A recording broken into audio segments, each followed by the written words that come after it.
This video discusses operation of the electronic collar in the active dog system. I'm going to briefly discuss the nomenclature of the transmitter for the e-collar. Beginning at the top here, you're going to notice the selector switch from black, blue to red. Make sure it's always in the black. It's paired with that collar. If the dog isn't receiving the stimulation on the collar, there's a high likelihood that it's not switched into that particular spot. Moving on down, this button here is the continuous button. When it's selected to one of the numbers here, it will deliver stimulation that coincides to the number. So 1 is the lowest level of stimulation and 10 is the highest. We'll talk more about that in a little bit here. Also on that button, if you want to have it in a bark limiter mode or a bark collar, you would switch it to auxiliary. You would press it once, it will flash. Press it again, it will flash solid green. Now it is in the bark limiter mode. It will operate as a bark collar. To shut it off of bark collar, press it momentarily on the bottom once, and then just switch it over to one of the numbered settings. Down the bottom is the vibrate, and to the right is the tone. I don't use them very often. There's not much benefit to it. The biggest button to remember here is the continuous. If you press and hold that, it's going to deliver the desired amount of stimulation for up to 8 seconds before it shuts itself off. Then you need to release it, press it again to reactivate that. The momentary here, you press it once when it's in one of the numbered settings, and it's only going to deliver that stimulation for approximately 1 second, regardless of how long you hold the button down. Another button that I don't use at all, hardly. So again, at the top, make sure it's always in black. If you're working with the dog and you're out with the yard or something, make sure that it's on one of the numbered settings, it's off bark limiter, and it's set to one of the continuous settings, so you can use that to call the dog back to you using the remote. The rheostat up here is very simple to move with your thumb. 2, 3, 4, on up until you get the response that you want. If you're pressing it, you're not getting a response, flick it up, press again until you get the response you want. Once you're done using the collar and you want to shut it off and charge it, turn it to that little lock mode there, and then no matter what you do, any of the buttons you press, it's not going to be delivering any stimulation to the collar or doing anything to the collar. Now we're going to discuss how to use the collar in your training. Here we see the dog going between the place boards. When in the place board, there is no stimulation. In between the place boards, I add the stimulation by pressing and holding the continuous button on the e-collar. At the same time, I'm providing direction on the leash to avoid confusing the dog.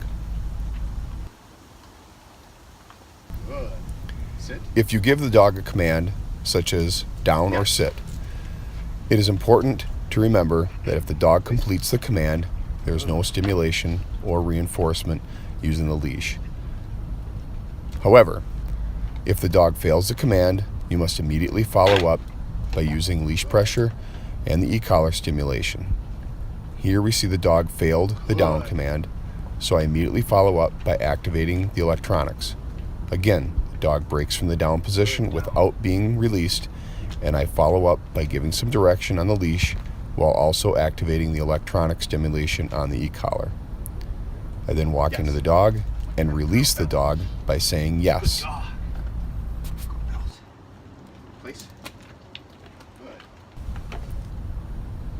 Now let's talk about duration and release markers. The duration marker in this system is good. For example, if I command the dog to sit and immediately the dog sits, my next command is good. The dog is then expected to remain in that position until released. If the dog breaks from that position without being released, I must immediately follow up by adding the e-collar stimulation on the continuous stimulation and possibly with leash pressure as well. Sit. Once the dog is in the position, I remove the stimulation and the pressure. On the other hand, the release marker is yes. For example, I command the dog to down, the dog downs, and I immediately say yes. The dog may then break from that position. This is true for any position. Good.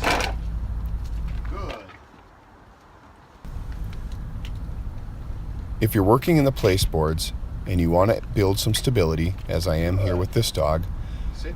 it is important to remember that the biggest thing you can do is be consistent and have good timing with Yes. when you deliver Good girl, the Bella. correction on the e-collar. For example, if the dog is commanded to sit and initially sits, and I give the duration marker of good, and then the dog breaks Yes. a moment later, Good dog. I cannot wait several seconds to correct the dog with the e-collar stimulation or the leash pressure. It must be done immediately and held until the dog completes the command. Yes. Finally, try not to overcomplicate matters. Get used to using the e-collar and get used to the dog working with you. I recommend having the dog on leash in the initial stages while you're still learning how to use the e-collar. Once you get proficient, you can drop the leash or get less dependent upon it. This dog is still in the learning stages, and this is the first day on the electronics. It is unreasonable for me to expect this dog to know what the electronics mean. Yes. I need to teach the dog through repetition. The same is true for any dog that comes back to our clients. You must practice. Once you practice Yes. and you get better and better, you'll be able to do more with the dog and explore and expand in the training. Good. 448. Now to recap. Duration marker is good. Sit. Good. The dog must remain in that position for a reasonable period of time. Good. The release marker is yes. Sit. Yes. The dog may break from that position. When training place boards, you are training the dog to understand what the electronic stimulation means. It is important that the stimulation is on in between the place boards and immediately removed once the dog gets into the place board. Also, remember to use your leash to provide direction and to keep the dog from getting confused. Keep your training sessions short and brief and fun.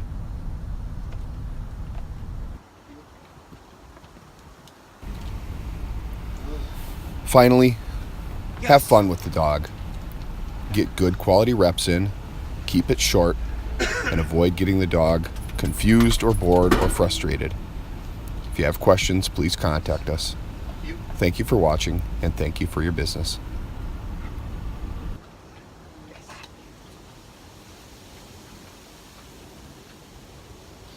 Right.